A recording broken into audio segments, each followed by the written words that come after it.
saya mau bagi tips. Siapa yang ingin rumah tangganya rapi, bagus, tiap masuk rumah bacalah ayat kursi.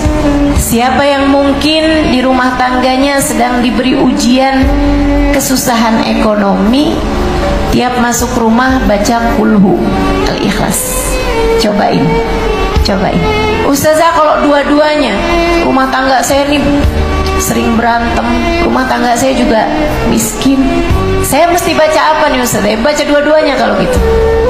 Tiap masuk rumah baca kuliah juga, baca kulhu juga sesudah ucap salam.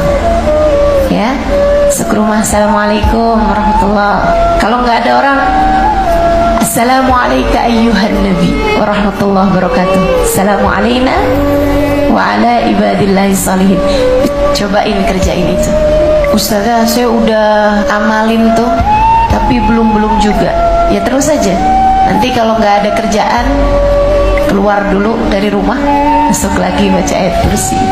Yang sering di rumahnya antara suami istri sering nggak enak gitu perasaannya, cobain kalau masuk rumah, masuk kamar, baca laqad ja'akum rasulun min anfusikum azizun alaihi ma anittum harisun alaikum bil mu'minina raufur rahim.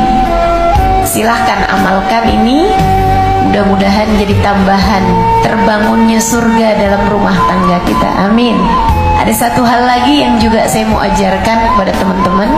Saya merasa bahwa kita nih kadang-kadang suka kayak kehabisan kesabaran, nggak bisa ngontrol emosi, betul? Banyak yang sama sama saya. Kadang-kadang tuh ngadepin suami, entaran udah bisa sabar, tapi ntar kadang-kadang kayak habis gitu kesabaran, betul? Padahal suaminya juga sama tuh kayak gitu tuh. Ada seorang istri di doa malam-malam, ya Allah, kesihanilah suami saya, angkatlah beban paling berat dalam hidupnya. Besoknya doanya dijabah Allah, dia mati. Karena ternyata beban suaminya yang paling berat adalah dia. Masya Allah. Jadi kadang kalau ngomongin istri kan, Bu, yang sabar ya ngadepin suami. Kalau saya bisa ngomong sama suaminya juga sama, Pak, yang sabar ya ngadepin istri. Kita sama-sama dituntut untuk bisa sabar. Nah, ini buat para istri nih, kita kadang kayak perlu kekuatan untuk bisa tersambung dengan orang-orang soleh, terutama orang-orang solehah yang hatinya telah begitu lapang, begitu sabar menghadapi kehidupan dunia.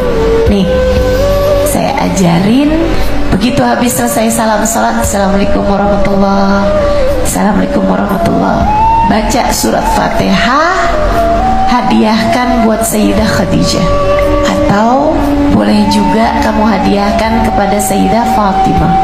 Kamu pilih deh tuh, siapa dari keduanya yang menurut kamu saya kepengen bisa punya hati kayak hati beliau-beliau itu. Siapa yang menurutmu paling kamu inginkan, bertawasullah kepada beliau. Habis selesai salam sholat, sebelum baca zikir yang lain, kamu baca suratul Fatihah, kamu hadiahkan buat beliau. Al-Fatihah ila ruhi Sayyidah Khadijah, Fatihah gitu. Atau Al-Fatihah ila ruhi Sayyidah Fatimah.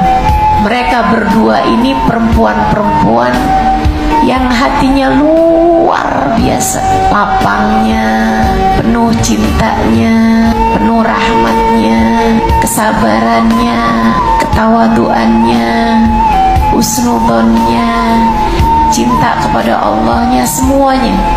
Hati yang indah Allah anugerahkan kepada dua perempuan ini. Silakan sambungkan hatimu dengan salah satunya. Terus saja baca sambil minta sama Allah, ya Allah, karuniakanlah kebaikan hati seperti yang telah Kau berikan padanya. Ya Allah, sambungkanlah hatiku dengan hatinya. Kenapa habis sholat bacanya Ustazah? Karena di dalam sholat kita tuh di akhir tahiyat, kita udah ucap salam sama Allah. Kita bilang at-tahiyatul barakatus salawatut thayyibatu juga udah ucap salam kepada Nabi Muhammad, assalamu alayka ayyuhan nabi warahmatullahi wabarakatuh. Tambahannya, kita baca Fatihah, kita hadiahkan buat Sayyidah Khadijah atau Sayyidah Fatimah. Dengannya kita sebagai seorang perempuan tersambungkan insya Allah, sehingga mudah-mudahan semua yang hadir di majelis ini jadi perempuan-perempuan yang solehah. Amin.